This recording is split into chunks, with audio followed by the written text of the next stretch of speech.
In a busy, bustling city, there lived a man named Elliot, a successful musician who played in grand orchestras and traveled to distant lands for performances. On the outside, Elliot seemed to have it all: recognition, wealth, and adoration from his fans. Yet inside, his mind was always restless. It was filled with thoughts of unfinished symphonies, deadlines, and an overwhelming sense of pressure to keep achieving. Despite his fame, Elliot felt disconnected from the very music that once brought him peace. Each night, he would lie awake in his luxurious apartment, staring out of the window at the city lights, wishing for a moment of stillness, something to quiet the constant hum in his mind. The invitation to silence. One evening, after a particularly grueling performance, Elliot received a peculiar invitation. It was handwritten in elegant script, sealed with an ancient emblem of a harp and a crescent moon. The letter read, "Dear Elliot, come to the cave of silence at the edge of the forest. There, you will hear the music that no one else can. It will bring you peace, clarity, and purpose. If you truly wish to find the harmony that you have lost, the journey awaits you." Elliot, intrigued and desperate for peace, decided to follow the invitation. He had always believed that music was his purpose, but something told him that this journey might lead him to a deeper understanding of himself.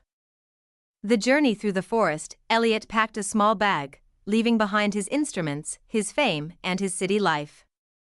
He followed the path leading into the forest, the trees towering above him like ancient sentinels. The deeper he walked, the quieter it became. The usual sounds of the city, the honking of cars and the chatter of people, faded into silence. As he ventured further, the path became narrow, the trees thicker, and the air heavier with stillness. It was as if the forest itself was holding its breath.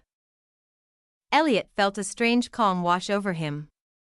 His mind, usually racing with thoughts of melodies and obligations, began to slow down. The Cave of Silence. After hours of walking, Elliot arrived at the Cave of Silence, a vast cavern that seemed to pulse with a quiet, invisible rhythm.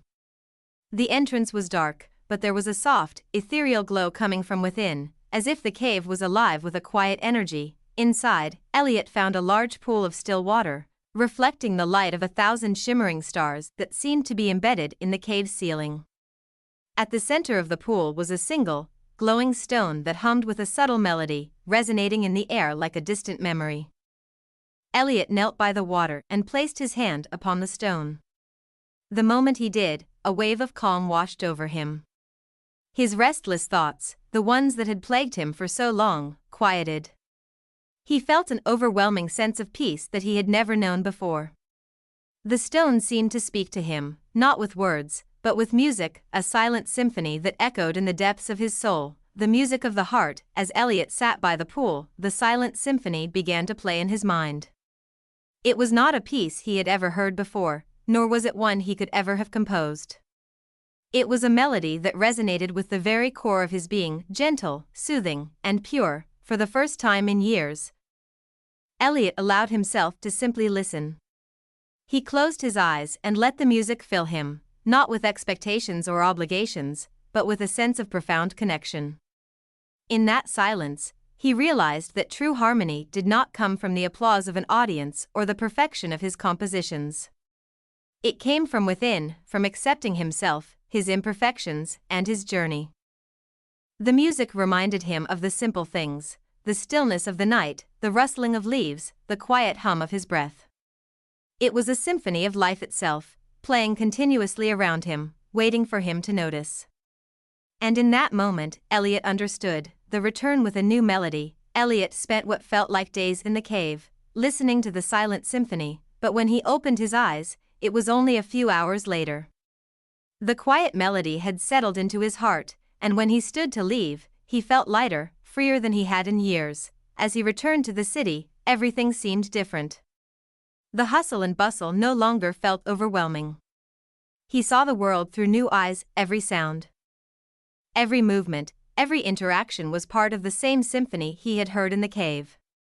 He no longer felt the pressure to perform or achieve. He simply allowed the music of life to guide him, trusting that it would lead him where he needed to go. When Elliot returned to his orchestra, he no longer felt the need to impress. He played not for the audience, but for the joy of playing. He composed not to gain recognition, but to express the beauty he had found within himself. And in doing so, he found a deeper connection to his music than he ever had before. The harmony within. Years passed, and Elliot became known not just as a great musician, but as someone who had rediscovered the true purpose of his art. His performances were no longer about perfection, they were about sharing the silent symphony he had discovered in the cave of silence with the world. In his quiet moments, Elliot would sit by his window, looking out at the stars, listening to the music of the night. He had learned that the most powerful melody was the one played within, the one that resonated with peace, purpose, and acceptance.